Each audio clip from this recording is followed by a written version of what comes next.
Friends, तो ये series चल रही है हमारी H TET previous year questions. तो ये मैं आपको प्रीवियस ईयर क्वेश्चन करा चुकी हूँ 15 तक। आज हम करेंगे 16 से। 2017 के हैं ये। एच टेट पीजीटी के, ये सीडीपी के हैं, चाइल्ड डेवलपमेंट एंड पेडागोजी। अगर आप टीजीटी या पीआरटी की तैयारी कर रहे हैं तो भी आपके लिए उतनी ही हेल्पफुल है। ठीक है, बस थोड़ा लेवल ऊपर नीचे हो जाता है, बाकी सेम टू सेम रहेंगे कॉन्सेप्ट तो सारे। तो आज हम 16 से करेंगे, सेकेंड पार्ट है ये 2017 के क्वेश्चन का। और मैंने इसकी प्लेलिस्ट अपलोड कर दी है, प्लेलिस्ट भी इसकी बनी हुई है, तो उसमें भी आप देख सकते हैं इसको। चलिए स्टार्ट करते हैं 16 से। The two factor theory of intelligence was given bye. जो इंटेलिजेंस की टू फैक्टर थ्योरी है, दो फैक्टर, ये जो थ्योरी दी हुई है इंटेलिजेंस की, वो किसके द्वारा दी गई है? तो वो दी गई है स्पीयरमैन के द्वारा। किसके द्वारा? स्पीयरमैन के द्वारा। ये आप याद रखिएगा। इसके बाद 17 है कि एक स्टेटमेंट है, first do what I want to do, then you may do what you want to do, west describes. ये स्टेटमेंट कहती है पहले तो वो करो जो मैं तुमसे कराना चाहता हूँ, मैं करना चाहता हूँ, ठीक है, और फिर वो करो जो तुम करना चाहते हो। यानी कि पहले एक टीचर के अकॉर्डिंग आप ये कह सकते हो, किसी के अकॉर्डिंग आप उसमें काम करो, फिर आप खुद क्वालिफाइड हो जाओगे तो खुद से उस काम को करो। तो ये कौन सा प्रिंसिपल है? ये स्टेटमेंट किस प्रिंसिपल की बात करता है? तो ये है प्री मैक प्रिंसिपल। ठीक है, इस लॉ को हम कहते हैं प्री मैक प्रिंसिपल। इसके बाद the term use to describe reading disability is. एक टर्म यूज़ की जाती है जिसमें रीडिंग करने में दिक्कत आती है, रीड करते हैं ना, तो रीडिंग में दिक्कत आती है, तो उसको हम कहते हैं डिसलेक्सिया। क्या कहा जाता है? उसको कहा जाता है डिसलेक्सिया। इसके बाद है the rules for when and how to use language to be an effective communicator in a particular culture is known as. वो रूल जहाँ पे हम ये देखते हैं कि लैंग्वेज को कैसे यूज़ किया जाए एक पार्टिकुलर कल्चर में एक इफेक्टिव कम्युनिकेटर के द्वारा, तो उस रूल को क्या कहा जाता है? वो कहा जाता है प्रैग्मेटिक्स, जिसमें हम लैंग्वेज को इजीली कम्युनिकेट कर पाते हैं, इफेक्टिवली कम्युनिकेट कर पाते हैं। That is called pragmatics. Cognition about one's own cognitive processes can be termed as. वो कौन सी कॉग्निशन होती हैं जिसमें कोई खुद की कॉग्निटिव प्रोसेस को देखता है, खुद की कॉग्निटिव प्रोसेस को पहचान सकता है, इसको कहा जाता है मेटा कॉग्निशन। क्या कहा जाता है? Meta cognition. इसके बाद है reinforcing each small step of progress toward a desired goal until it is learn completely is known as. Reinforce किया जाता है, कोई भी, आप जानते हैं ना, बढ़ावा देना, री इन्फोर्स करना किसी भी डिजायर्ड गोल के प्रति, जब तक ये पूरी तरह से खुद इंसान सीखना चाहे, तो उसको क्या कहा जाता है? इसको कहा जाता है शेपिंग। ठीक है, शेपिंग, किसी के व्यवहार को शेप करना, ठीक है, किसी के काम को, किसी को इस तरीके से काम समझाना और रीइंफोर्स करना कि उस काम को इजीली कंप्लीट कर पाए। इसके बाद है the first stage of development of gender constituency is. Gender constituency की फर्स्ट स्टेज क्या है डेवलपमेंट की, हम ये बताएंगे। तो इसकी फर्स्ट स्टेज जो होती है, ये होती है जेंडर लेबलिंग। जेंडर कॉन्स्टेंसी एक थ्योरी है, एक टर्म है, आप पढ़ेंगे इसको सीडीपी में। अगर आपको नहीं पता तो प्लीज़ इसको गूगल या यूट्यूब पर डालिए और एक बार देख लीजिए क्या होती है जेंडर लेबलिंग या जेंडर कॉन्स्टेंसी की फर्स्ट स्टेप आपको सारी चीज़ समझ आ जाएगी। इसके बाद है 23, that is application of abstract knowledge learned in one situation to a different situation can be termed as. अगर किसी भी चीज़ की आपको एब्स्ट्रैक्ट नॉलेज लेनी होती है, उसकी एप्लीकेशन करनी होती है वन सिचुएशन से अदर सिचुएशन में, तो उसको हम क्या कहते हैं?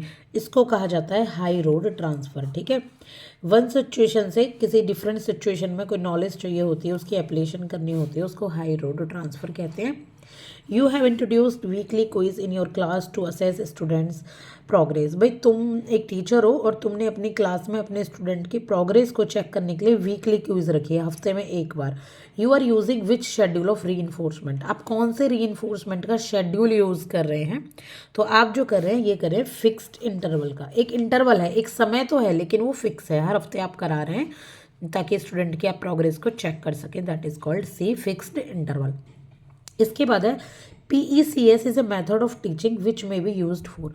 PECS एक मेथड होता है टीचिंग का, वो किसके लिए यूज़ किया जाता है? तो वो यूज़ किया जाता है जो चिल्ड्रन होते हैं ऑटिज्म स्पेक्ट्रम डिसऑर्डर के शिकार, और जो चिल्ड्रन होते हैं कम्युनिकेशन इम्पेयरमेंट के शिकार, दोनों के लिए ही, बोथ A एंड B। अगर आपको इसके बारे में नहीं पता तो आप एक बार वही गूगलिंग कीजिए या फिर आप यूट्यूब पर देखिए ये क्या होते हैं टर्म। मैं यहाँ सिर्फ और सिर्फ प्रैक्टिस करा रही हूँ एक बार, जो एग्ज़ाम्स आने वाले हैं नज़दीक में, तो आई होप कि प्रैक्टिस आपकी हो गई होगी, बस आप थोड़ी सी पढ़ाई हो गई होगी, प्रैक्टिस कर रहे हैं और थोड़े बहुत क्वेश्चन रह गए तो प्रीवियस ईयर क्वेश्चन से इनको कर सकते हैं आप। थोड़ी बहुत मेरी हेल्प मिल रही हो आपको तो प्लीज़ सब्सक्राइब कीजिएगा चैनल को।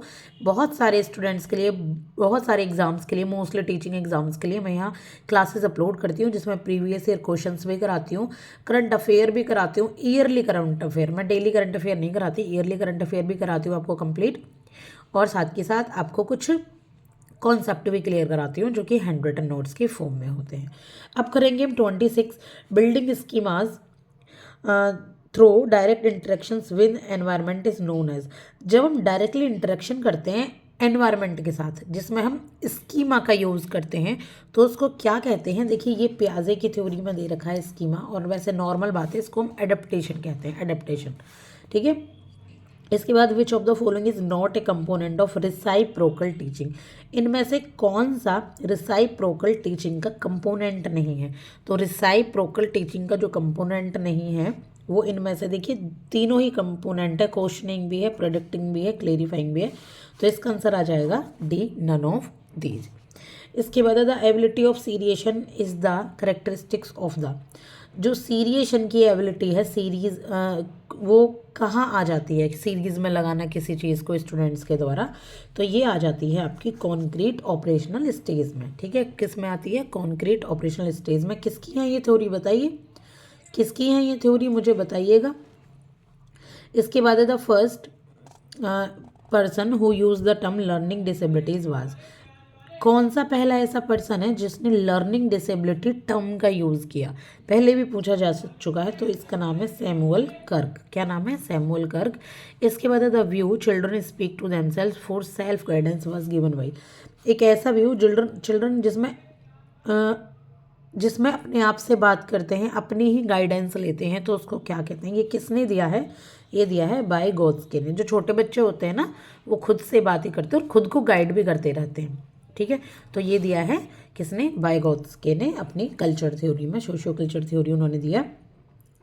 तो ये है सीडीपी के, मैंने 30 क्वेश्चन करा दिए हैं, 15 आज कराए हैं, 15 कल कराए थे। प्लेलिस्ट है एचटेट प्रीवियस ईयर क्वेश्चन के नाम से, वहाँ आपको सीडीपी, हिंदी, इंग्लिश और हरियाणा जीके के प्रीवियस ईयर क्वेश्चन मिल जाएंगे। इसके तुरंत बाद में हिंदी के प्रीवियस क्वेश्चन अपलोड कर रही हूँ, तो प्लीज़ देखना मत भूलिएगा। सब्सक्राइब कर लो, लाइक कर लो। Thank you so much.